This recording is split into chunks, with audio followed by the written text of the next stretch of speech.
Guys present అయితే నేను ఇప్పుడు అరకులో ఉన్నా.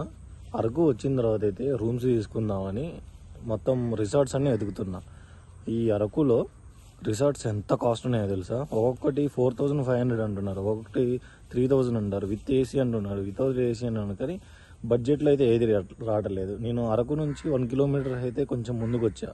కొంచెం ముందుకు వచ్చిన తర్వాత ఈ హోటల్ పేరు కరెక్ట్గా తెలీదు, నేనైతే మెన్షన్ చేస్తా. ఈ రిసార్ట్ అయితే మామూలు, ఇది మీకు కనిపిస్తుంది కదా, అది 111 అని, అదైతే 1500 అంట, ఇదైతే 1000 అంట.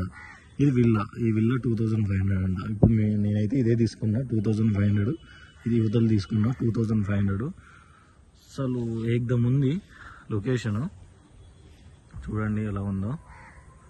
ఇక్కడ నేను ఇది తీసుకోవడానికి గల కారణం ఏంటంటే నేచర్ అరకులో వచ్చినప్పుడు, అరకుకు వచ్చినప్పుడు నేచర్లో ఉండాలి. సో నేచర్ని ఆస్వాదిద్దామని ఈ రిసార్ట్ అయితే తీసుకున్నాం అనమాట. చూడండి ఎంత బాగుందో, ఎంత బ్యూటిఫుల్గా ఉందో. ఆల్మోస్ట్ అన్నీ బుక్ అయిపోయినాయి, ఈ బుక్ అయిపోయినాయి, మొదలు బుక్ అయిపోయినాయి అంట, అవైతే ఖాళీగానే ఉన్నాయి. చాలా బాగున్నాయి. ఒకసారి ఇటు వచ్చినప్పుడు ట్రై చేయండి.